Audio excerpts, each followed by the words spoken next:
Hello, everybody, and welcome to the Explosion Network's Doctor Who Aftershow. My name is Blight. Joining me, as always, Ashley Hobley. Hey, Dylan. Hey, Ashley. Very abrupt out there. We are going to be breaking down this week's episode. It is titled Rosa, directed by Mark Tonderai, something along those lines. Written by Mallory Blackman and written also by Chris Chibnall. Got it? Did I get it this week? Yeah, Chibnall? It's Mallory Blackman. Okay, but let's focus on Chris, who I have struggled with previous weeks. Hello to Rosa'Montgomery in the chat, of course. If you're joining us on twitch.tv, we can watch the show live. I need like a megaphone thing or like a mix keyboard where you can you say something and you can hold a button and it holds it and then you can press it to, repeat yourself like a DJ. Anyway. Subscribe to so we can invest in. Afford these very high-tech components solely for mixing weird things bits. on the go, on the bits on the go. This week's episode synopsis is Montgomery, Alabama, 1955. The Doctor and her friends find themselves in the deep south of America as they encounter a seamstress by the name of Rosa Parks. They begin to wonder whether someone is attempting to change history. Thank you for rocking Mummy in the chat, resubscribing in for the 8 months. That's 8 months it's solely for this show as well, Ash. I don't know if you know. It's solely for this show. First question I want to say about this week's episode. This may seem weird, and you may be like, of course, Dylan, who doesn't? But did you know who Rosa Parks was before this episode? Okay, thank you. That is honestly the answer I would expect. I would expect 99% of the population to say yes. However, I brought this episode up with my family today. Brother, mum, dad. I brought up this episode because spoilers, I quite like it a lot. And when I like something a lot, I just want to talk to people about it. And because I had to wait until this time of the night to talk to you about it, I had to go for what I had, which was people eating dinner and me being like, Doctor Who was really good this week, guys. I know you don't watch it, but do you want to listen to me tell you how great it was? Spot on impression. Yeah, that's exactly how I talk at dinner time. Yes, I was like, Rosa Parks, and everyone's like, who? Which I was like, really? I understand we're not American, so maybe there's a... Yeah. I think 99% of the world's population is a strong, very hyperbole. You reckon? Do you reckon there's actually... Yeah. I suppose... I would assume a lot of Australians don't know who Rosa Parks is if they don't follow American history or...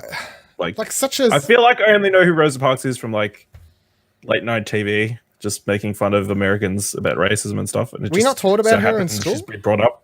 It was never it was never a thing in school? Sorry? It was never a thing in school? No, I didn't get taught about that.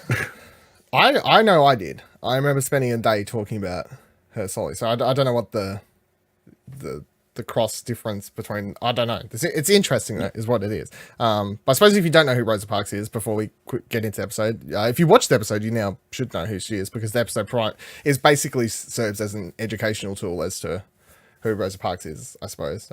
Rosa Parks was a lady who, black lady, importantly, who in a time where there was segregation on buses, refused to take a stand by sitting. Yeah. Or she took a stand by not taking a stand. Yeah, she took a stand by not taking a stand, really. However that works out. However you want to go about that one. But, and basically, a lot of people consider her up there with, people name her shortly after Martin Luther King. Yeah. Influential ending segregation and that sort of thing. In some regards, yeah. So, important figure. In history. Yes, in history, yeah. In American history. Yeah. I guess it's still history. Yeah. And so a little bit of trivia for this episode also that I found quite interesting was that this episode takes place 8 years before Doctor Who originally started airing. Which just shows you how long this show's been airing. And also has that funny thing, because if you go back and look at the original couple seasons of Doctor Who, when they're time traveling, they're going back to caveman days and stuff, you know, like, because we're going to go all the way back then. They obviously wouldn't be traveling back 8 years in time because it's still current day events. It would be too recent. Yeah, it's way too recent, which is, it's funny how the show has gone for so long now that they can travel back in time to only 8 years before the show started and do an episode about an event there, because that's how long the show's been going. Just an interesting bit of trivia for it, I suppose. Let's get into it though. What are your overall thoughts on Rosa this week's episode? Yeah, it was really good. I think once again the villain wasn't pivotal to the story, but I don't think that took anything away from it. But yeah, it was a really good story, self-contained, pretty much. Yeah, there were some good jokes, and then it like got super uncomfortable, like in the way it's supposed to get uncomfortable. Yeah, and yeah, I didn't like the last like 5-10 seconds. Is the only thing. I think they could have done something different. The comet or the asteroid, sorry? Yeah, the asteroid, yeah. The funny thing about that is that's real. Yeah, but how does that signify that she changed the universe? I don't know, but they just tied it into space by saying, hey, look, there's an asteroid, and which I thought was a corny joke. And then I saw someone on Twitter point out, look, that is real. Like, it's some number too. It's like asteroid 23,000, something like that, is actually named Rosa Parks. I didn't know. Yeah. I actually had no idea that we named asteroids. And by we, I mean the human race. But I had no idea that asteroids were named. You know, I didn't know that was a thing. Because in my mind, asteroids are something that surely they don't. Like, how do you spot them? We just need to name everything. The thing with rocks, they got holes. Surely they kind of look the same. You lose track of them easy. I don't know. Wouldn't that be the worst if you were named after an asteroid was named after you, and that's the asteroid that comes pivoting to Earth? Be quite awkward. I feel like is how it would end up. Armageddon would be different. A lot different movie. Yeah. It was, I don't know. Armadillo. Yeah.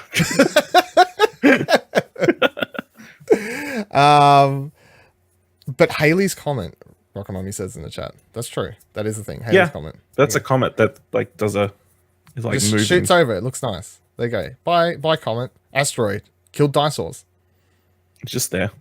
Or so they say. Just floating in space until it's some sort of gravitational pull pulls it towards something. I think this is one of the best Doctor Who episodes in recent years, though, easily. Hands down. And it's my favorite episode since Heaven Sent, which is, I think, is Peter Capaldi's best one by far.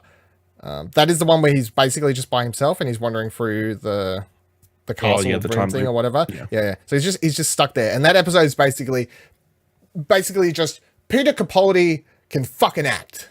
And here he is doing that for you. And that episode is really good. But that episode is completely different to this one, of course. And the reasons I like Heaven Sent are completely different to the reasons I like Rosa. But it would be hard for me to lock in a score because I really haven't sat down to try and break down if I had to put a number on it. But it's easily like a 9 or a 10 for me. Well, maybe we'll find out what your score is at the end of this episode. Maybe by the end of it, I'll chuck a number on it. But it's definitely up there. I could watch it easily again now.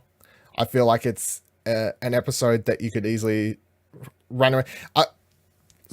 Easily straight away out there. I cried in this episode, you know. So that's if I cry in an episode of something that's you're getting points. You're obviously hitting on the emotional level, which is gonna hit there. I'll find it hard to argue. You could be like, Dylan, I didn't cry. I'm fucking tough as. I don't cry over this shit. But you can't tell me there was no reason for someone not to cry in this episode because it's something, especially the end of this where there's one shot and Jodie Whittaker's face in it just gets me every time I'm seeing a screenshot of it throughout the day since watching the episode. Is there's that shot right as the dude on the bus comes down and he like yells in her fucking face like, you gotta get off the. He doesn't say fuck me. He's like, you're gonna get off the bus. You know, stand up now or something like that. And it cuts to a shot of the Doctor sitting there in the robot in front, and the look on her face is like tense as fuck or just doesn't want to be there, and it's just you can tell her two hearts are breaking, I guess, but knows that she just has to sit there, and we'll talk more about the end when we get to it, but I just think that those last couple minutes are so good. And not to say the rest of the episode was mediocre and just leads up to a really good last couple minutes. I think overall the episode was really good, and it paced quite well, I felt, even though I don't know if they didn't do the villain right. I don't like the way they got rid of him. I don't feel like they used him quite as well as they could have, but it was just like, even though not a lot happens really when you think about it, but it was constantly moving, you know? And then you're like, what actually happened in this episode? And you're like, not really much happened, but it constantly felt like something was happening. So that's good. One of the weird things I've seen complaints I want to touch on before moving on to what happens is people saying that this isn't Doctor Who because Doctor Who's supposed to be about sci-fi and shit, which is one of the funniest fucking things I've read all day, I swear. The Doctor Who is a show that was created basically as a educational tool for kids, like, hey, we'll make a children's program where a guy travels through time and you can go back in time to olden days, cavemen and whatever else, and we can teach kids about stuff by incorporating it into a way they don't know they're being taught stuff. So, and also Doctor Who is about sci-fi where we go to alien planets and stuff, but also time travel. Do people forget the element of time travel that's involved in the show? And that means we often but time travel is not science fiction. I don't know. And this is where I'm like, science. People are writing these articles are just on this. The Doctor shouldn't be a lady side train thing, because people are yelling stuff like, historical figures. Doctor Who doesn't do that. Didn't we have fucking what's a big? Didn't we have Churchill like in 2 or 3 episodes in Matt Smith's run? Yep. Yeah. Not to name the many other figures like Cleopatra and whoever the fuck else we've run into, but all of a sudden we chuck in Rosa Parks, and it's an issue. Ridiculous. I mean, we've had Hitler on the show, so I'm sure they love that though, Ash. You know what I'm saying? I'm sure they love that. They really enjoyed the part where they didn't kill Hitler. Got to keep him alive.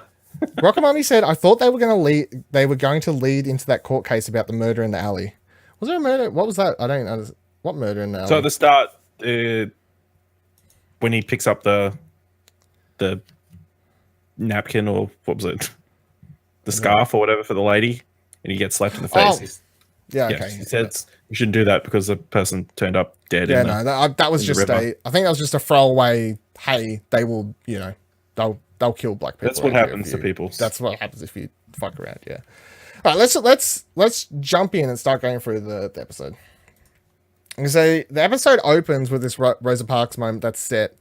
I didn't quite catch the exact year, but it's like 5 to 8 years before the time period that we get to, which is 1955. So it's like 1940s something prior.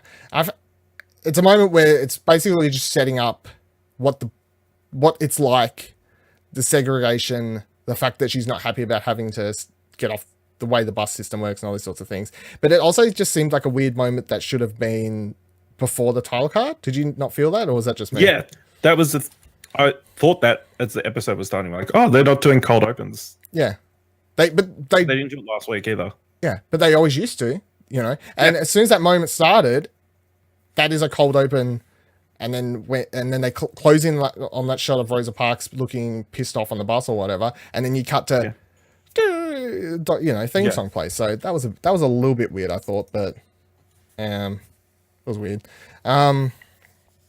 So then we get the TARDIS landing. The Doctor pops her head out and says, "Nearly," which I thought was quite funny because you can obviously tell she's having a hard time with the TARDIS straight away, which the usual thing for the TARDIS. It is the Doctor, and the TARDIS. I mean, the TARDIS took them here to stop this on purpose. You know? The TARDIS. What about the other 13 times though? The TARDIS was working out where it needed to go as well. Maybe the TARDIS was tracking the bad guy. Let's just write some fanfic. Let's put some fan fiction in there. It's fine. So then it's apparently the 14th attempt that they've had to get somewhere, which I saw people online saying, does that mean we've missed 14 episodes this? I'm like, no, it just means they've probably landed 14 times and never left the TARDIS before this. Yeah, they've looked out the door and she's gone, oh, fuck. And then Well, she didn't say fuck, but and then continued on. But then they get signs of Arton energy is what the TARDIS picks up, which is the same sort of energy that apparently the TARDIS uses for its travel system. Don't know, like fuel, I guess. Time travel energy. Time travel energy is the basic gist. I assume that Arton's a thing that's been mentioned before. I think it has briefly, but it's not something that's quite stuck in. Like, my brain was like, I feel like I've heard that before, but you know how sometimes you think you've heard it before and it just turns out to be you just think you have. But either way, time travel energy. Although there are several things in this episode that I will point out when we get to them. Point out there are several things in this episode that have clearly been pointed out beforehand. Yeah. So then they decide to go investigate, of course, because the Doctor's like, well, Arton and energy, we better go investigate that. That is something that we should be looking into. And then this is where we get that scene that was talking about before, where they leave and then walking down the street and the lady drops the handkerchief on the ground or whatever. And old mate Ryan, just trying to be a good lad, trying to help out, tries to hand it back to the lady, and then straight away it's like, don't touch her, don't get your filthy black hands off my wife, is the quote, which straight away, what are we like? We're like five. Sets the tone. If anything, we're 5 minutes into the episode, and it's like, okay, yeah, we're going there. Yeah, in case you thought that Doctor Who wasn't going to go there because it is a family show. Segregation of that episode was they were just joking around with that. No. Yeah. Well, I mean, I thought hardcore Mississippi. I mean, you could tell that Alabama. It's like, okay, that's what the episode's going to be about, but then you do have that element of, but it's Doctor Who, it's a kids show, it's a family show, whatever. Like, how hard are we actually going to go on the racism while we're here? Super hard. And they went super hard on it. And the only other show that I can think of in recent memory where someone's time traveled to this same sort of period and kind of tried to deal with it is actually Legends of Tomorrow. I think it was the first season. And Doctor Who did it way better. They briefly went over it in Legends of Tomorrow, but they didn't even do it nowhere near the way Doctor Who handled it. I think they did another episode with like slaves and stuff, but yeah. Oh, really? But that show's for teenagers, adults, you know, it's for a more mature audience, but this show that's meant for all ages handled it a lot better, I felt, overall. So that was interesting. So then they head off to a bar to, I don't really know why they had it. Like, let's ask around, see what's going to happen, I guess is the thing. They're hungry. And in case you still wasn't sure what you was in for this episode, everyone's sitting around kind of staring at them. And then a lady, it was a lady. Like, okay. And I didn't think they would, like, they're obviously not going to say the actual N-word, you know, they're not going to say the hard N-word. That's the line. That's where their line was, I guess, yeah. But to still hear it, to hear that sentence said on a family show is like, fuck. We're there. We're doing it. We're going hard. So then we cut to a scene of our introduction to the bad guy of the episode who spots the TARDIS. And at first I thought he must have known who the Doctor is, but later we find out that like he knows it must be a TARDIS, which I found weird because the TARDISes don't all look like phone boxes. No. So that's why I found it really weird that he's... And then because later in the episode he also doesn't know who the Doctor is. But it would make sense. Maybe he's encountered other Time Lords before. Or maybe he's heard about a Time Lord with a police box, I guess. Maybe he was in prison with a Time Lord. Yeah, or something like that. Yeah, that's why I guess they're going to go with it. But I still found it a bit weird. It's just like, I think that's a TARDIS, but old TARDISes don't look like that. So it was interesting. Yeah. So then the Doctor and they all come across this room or warehouse or whatever that's hidden behind a temporal displacer, which I always like hearing. Oh no, the briefcase. I think was it the door and the briefcase both hidden behind temporal displacer? I think it was both in the end. They both had like some things, but I like hearing temporal. I like hearing temporal displacer thrown around because that term and that thing was introduced into the Doctor Who franchise from Torchwood. And how much I love Torchwood. Yeah, Torchwood brought in temporal displacer as not surprising, seeing as Chris Chibnall was a big part of Torchwood. So yeah. Oh, perception filter. Sorry, I'm saying the wrong thing. Yeah. Perception filter. Perception filter. What they used, like access to the elevator in Torchwood. Yeah, that was a whole thing. Yeah, and then they brought it into Doctor Who later. So, temporal displacer is the thing he begins firing. His gun, which to me looks like what I use at work to scan stock before marking if its date's going to come out soon. That's what it looked like. That's what it reminded me of. It was weird. Yeah, so they go in and they find this briefcase just sitting perfectly in the middle of this warehouse room, just sitting there quite nicely. Just I mean, it's hidden away, but it's still just weird how it's there. It is. Yeah, it's but you just put it to the side. Just something, make it a little bit harder. It's hidden, but come on. So then it starts blasting off with his temporal displacer, starts chasing them outside. They all hide behind. What are we saying they are? Like water things, I guess, or something like that. And then the doctor, of course, goes and has a conversation with him, and he reveals that he knows what TARDIS is. He's asking, is that a TARDIS? She's like, oh, maybe who the fuck are you? Like, what are you doing? I see you've got a vortex manipulator on your hand there, which of course we've seen Captain Jack Harkness use, River Song use, a few other people that I can't remember off the top of my head, but used it. Briefly, I suppose, but it always just reminds me of of course, Jack Harkness, because that's where we first originated, I suppose. Although more people probably think of River Song at this stage because that was her main means of time travel, I guess, was a vortex manipulator. And then she quotes basically a Matt Smith Doctor line, which is cheap and nasty time travel, which is a 11th Doctor line that he used for it, which I thought was nice. So although we're not getting too many hardcore on the nose references to past Doctor Who stuff, you're getting these nice little things there for people who can pick on, which is good. So basically she's like, your gun's out of bullets, or whatever, it's out of manipulation. Like, what do we battery's dead, it's out of you need to recharge that, you need to stick it on. So she sonics him, which I found quite funny because she goes to walk away and then comes back and is like up, down, and then walks away, which was funny. And then they go off to leave and to gather their pieces and figure out what's going on. So they head off to this hotel and we'd seen this shot before and I never realized, and it's simply because I never looked at it closely enough, I guess, because this exact shot that I can't have if watching the video version or live on twitch.tv/Explosion Network is the sign says whites only, and this shot was in the trailer. It was released as a solo picture, I remember, at some stage, and I'd never bothered to read what was on the site at all.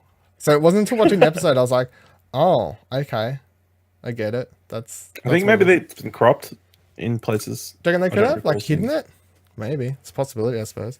So they sneak into the hotel. They climb up through a back window. In the back window. Yeah, it's a single story hotel. Yeah, no, it seemed like the doctor's like, don't kill anyone, but we will break laws. It's like we don't have a too hardcore like laws I don't like. She'll run an orange light, Doctor. That's what we've got. You know, we're pushing them. That's how far we'll push the boundaries here. Although, put a pin in my problems with Doctor. Varying degrees of what's okay and not okay in her book, because we'll come back to that when we get to dealing with the villain later, which I found interesting. So in the hotel, she pulls out a marker and they try and start writing on the wall to figure out what's going on, which was quite funny because as soon as she begins writing on the wall, Graham's freaking out like, no, you can't.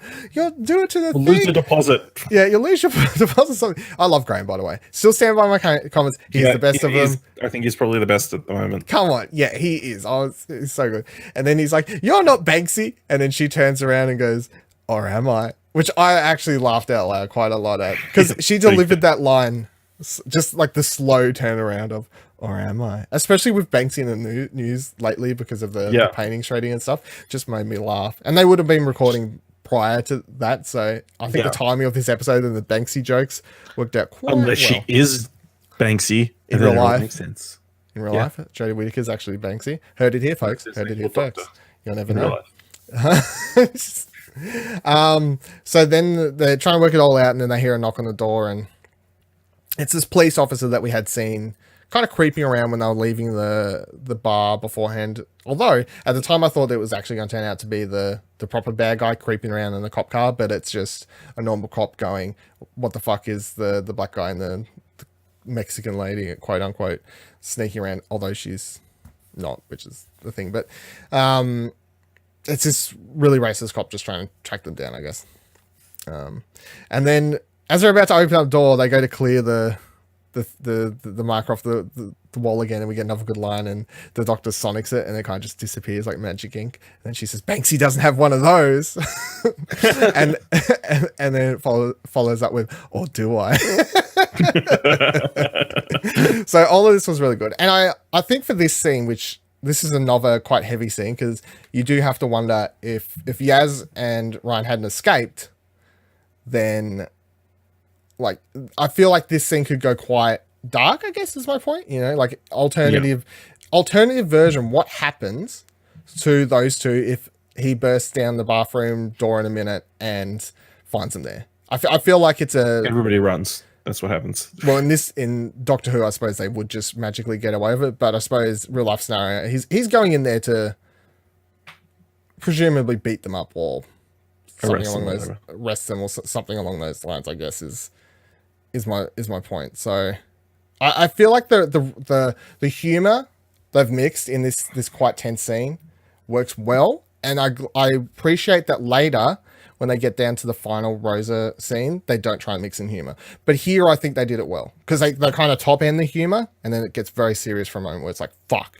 if he finds them, what's going to happen? And then they end it with humor as well, which I liked. Yeah. So he enters, and they try and soft talk him, I guess, you know, about what's going, and steer him clear of the bathroom. But eventually he well, they did have that nice Steve Jobs line as well, where he's like, Graham's "What are you doing?" What? Yeah, Graham's like, "We're here to sell stuff." Oh, what are you here trying to sell? A phone that happens to have a camera and a calendar. I love how calendar was a go-to like thing for a smartphone. It's not like it plays games or. Well, I suppose they wouldn't know what a games is, but like of all the different features that you could use in a smartphone, it's like it's a phone with a camera and a calendar. It's like wouldn't go there, but calls himself Steve Jobs, which was also quite nice. And then the cop kicks down the door. Luckily, Gaz and Ryan had pissed off out the window. Luckily, and then as the cop's leaving, you do get another really great shot of Jodie Whittaker where Graham puts her arm.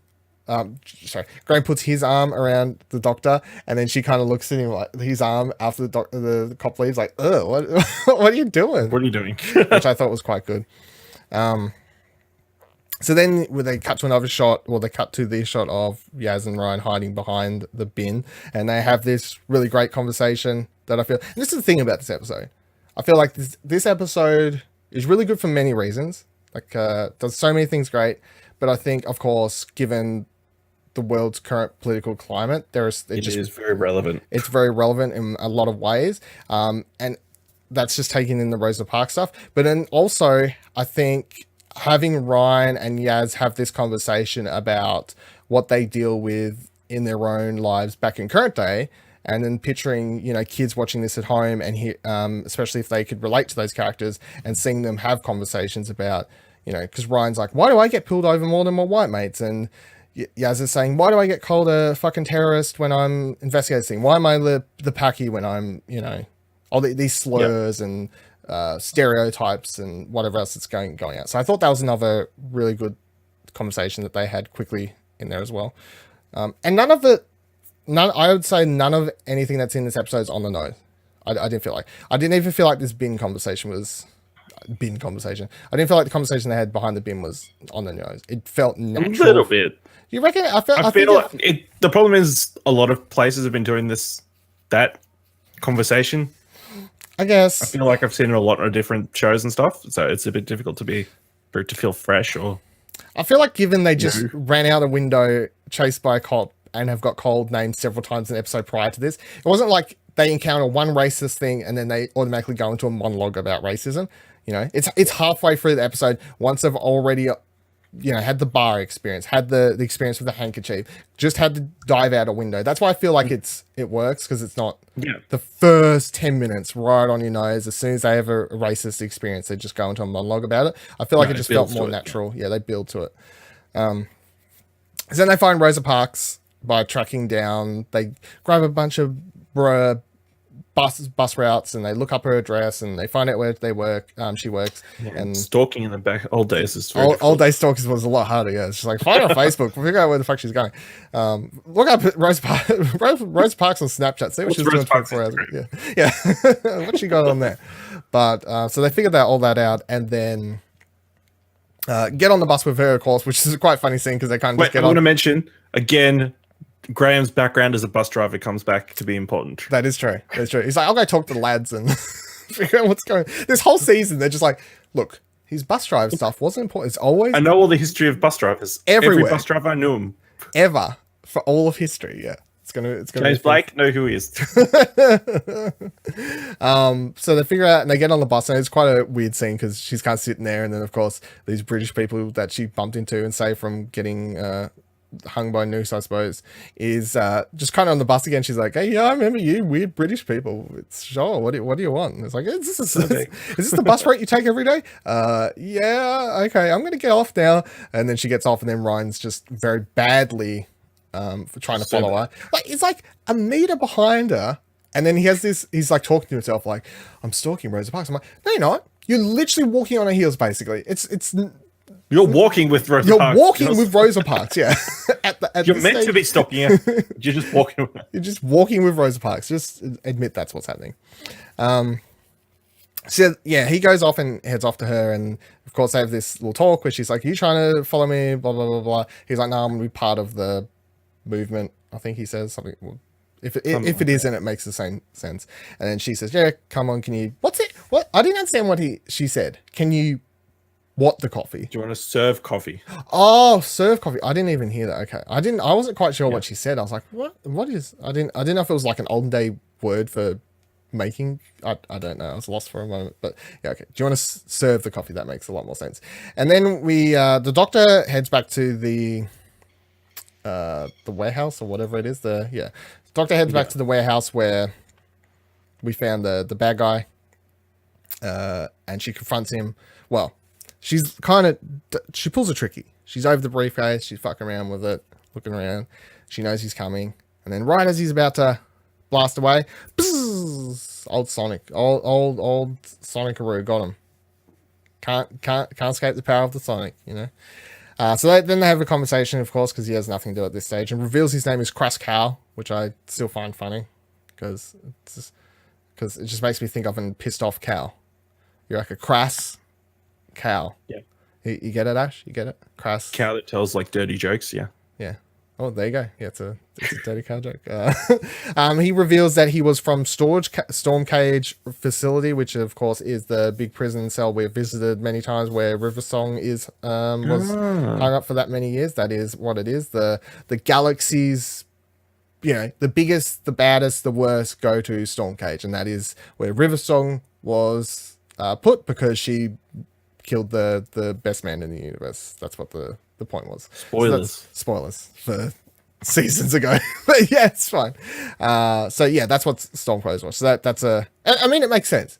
That it's not even a callback at this stage. I feel like that's just where you're keeping continuity of your show, because you can't have River Song be put in what is the worst prison, the highest, whatever, and then you introduce a villain and say the only person who's ever been there. Yeah, and then you meet another villain who's like, I was in the biggest, worst prison in the galaxy called something completely different. There's a nice little bit of continuity, nice little world building, really is what it is, I suppose. And then he also reveals that he had neural restrictor put inside his brain so he can't kill anyone, is basically what it is. So as much as he may want to kill Rosa Parks, he couldn't if he wants to, and his plan is basically to stop Rosa Parks from alter the timeline. Alter the timeline, because he never wants the. He's racist. Because he's racist. I mean, that's what it boils down to. The bad guy is a really racist person from the future. They never really explain why he's so racist towards because the other thing that doesn't make sense to me, and is because, of course, if he's 2,000 years or whatever in the future, right? There's all of these different alien races and species and all sorts of things, but his problem is human black people. Human black people. I imagine he's pretty xenophobic as well. Do you reckon he's just like he's Cybermen, lizard people, everything throughout the whole galaxy? Because that's the one thing I'm like. Probably like it started with the black people. It's okay. He started interacting with them. It sounds like some fucking the gay marriage thing where everything.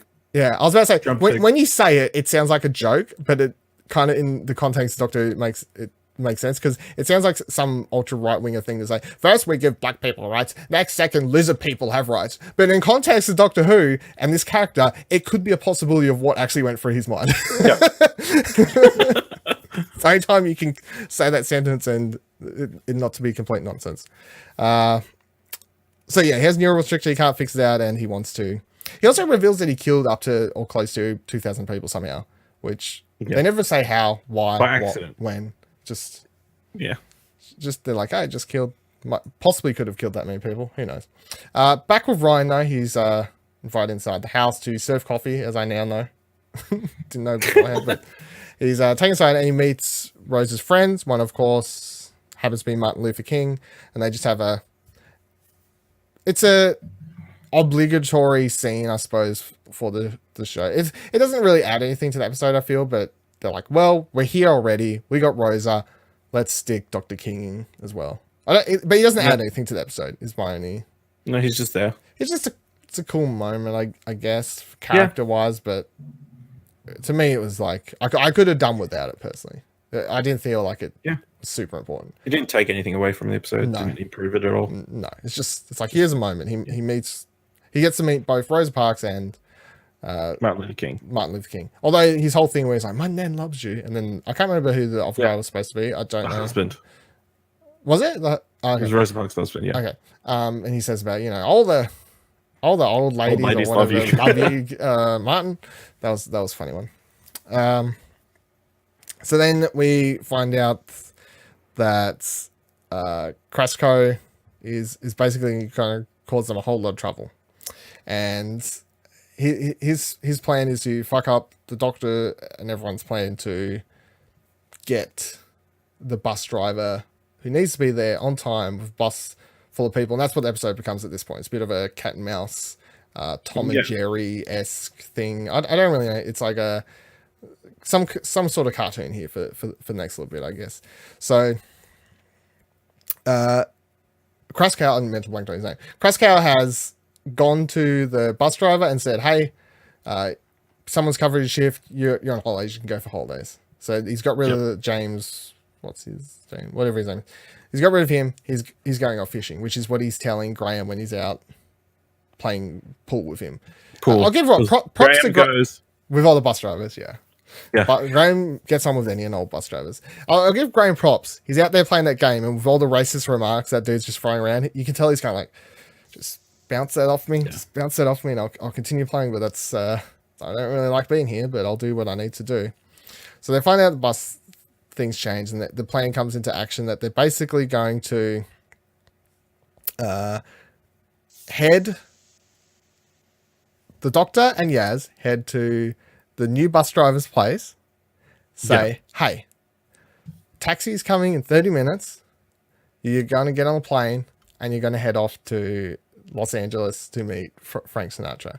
And of course he's like, oh, my wife loves Frank Sinatra. That's great. And this is all some callback to a throwaway line that they had near the start of the episode where the Doctor says that she gave Elvis a mobile phone, but not to tell anyone. And now Elvis gave the mobile phone to Frank Sinatra. And see, at first I thought they were just straight up lying.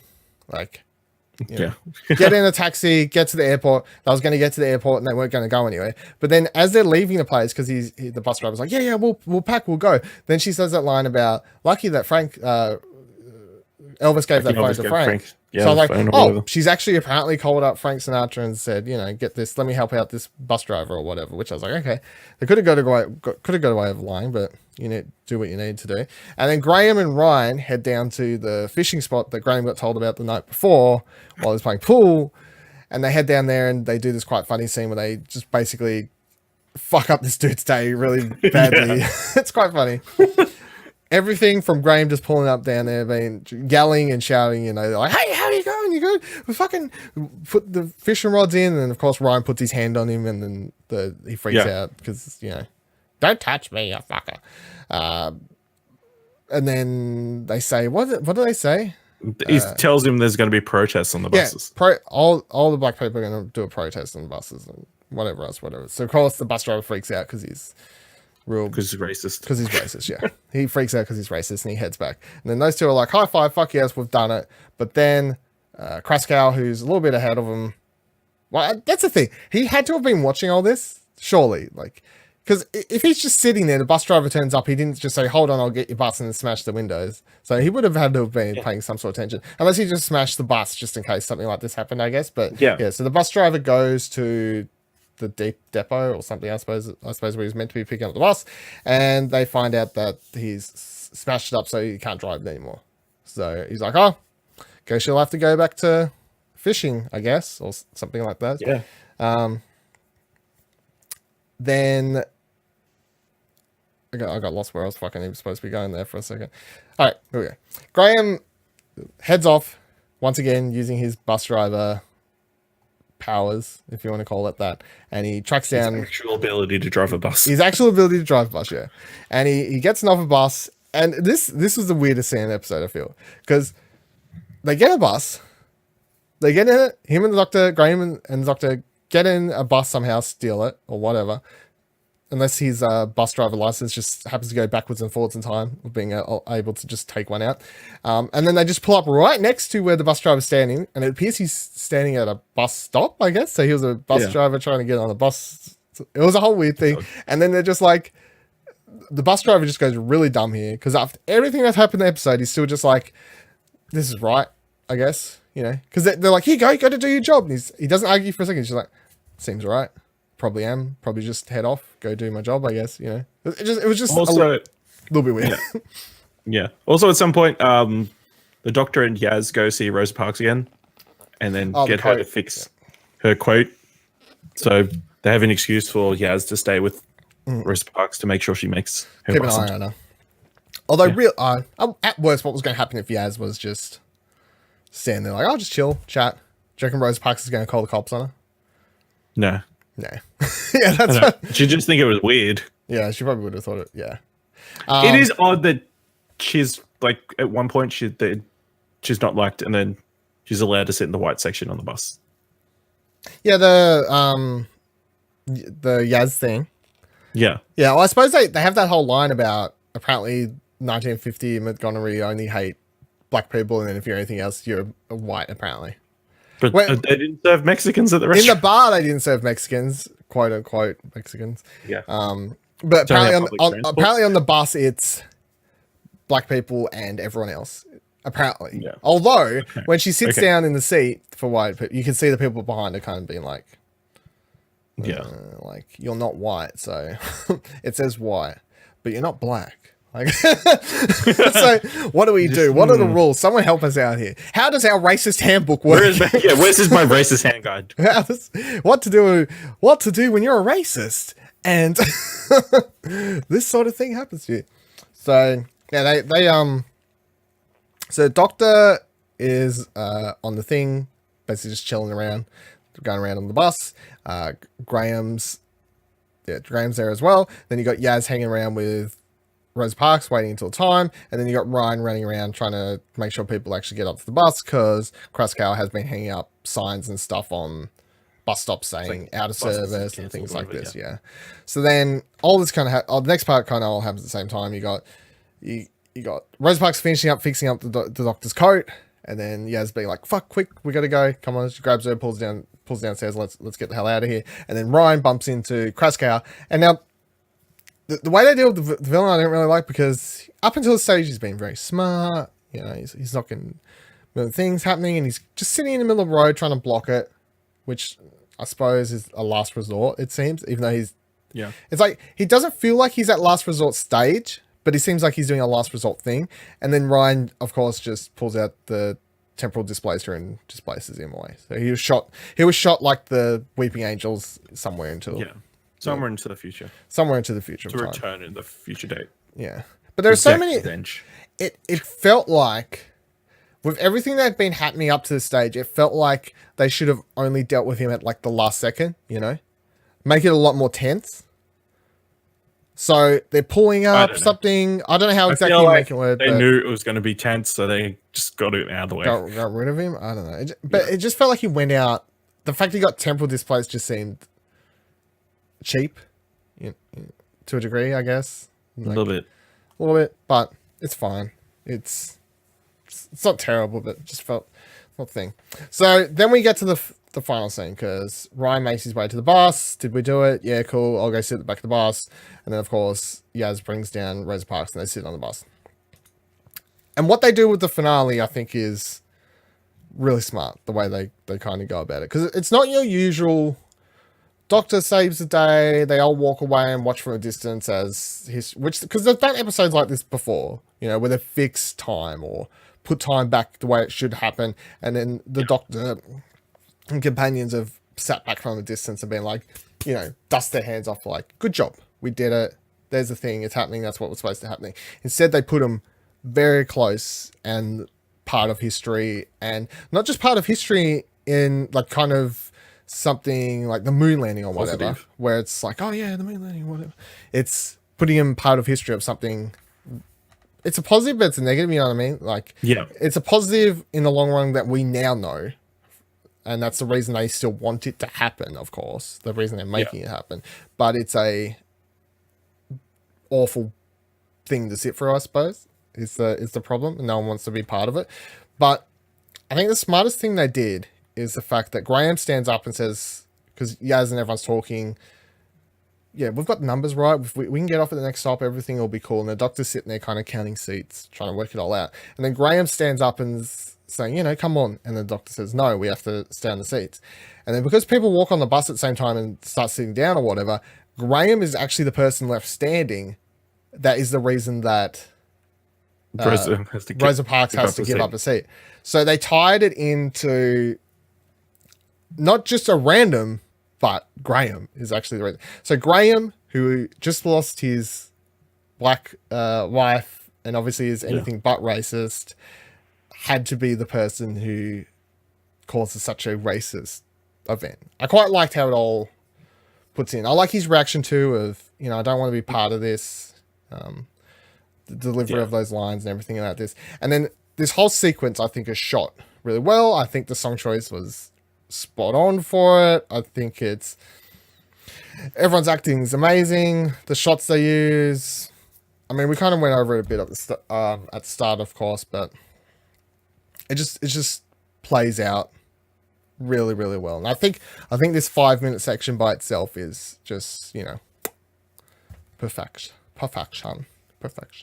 Just so, do you have any other comments on it, or? No, I think we covered pretty much everything. It's interesting that they've got a projector or something in the TARDIS now, I guess. I think they've used that before, though, haven't they? When I saw it, I wasn't surprised. Not recently, I don't feel. Maybe not recently, but I felt like it had been used before. Okay, so, yeah.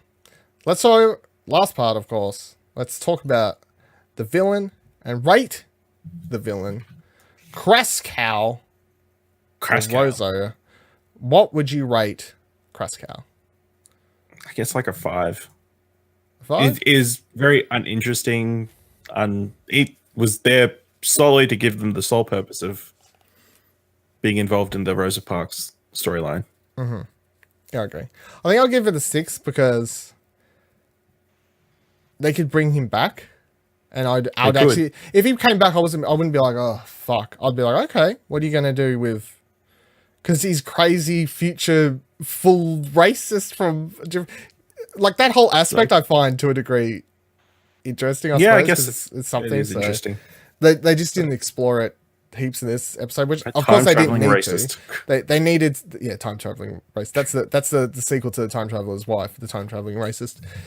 They needed someone, of course, to fuck up history so they could put it back together, so they could do these still things. Although... Let me ask you the real question. Was the real villain of this episode racism?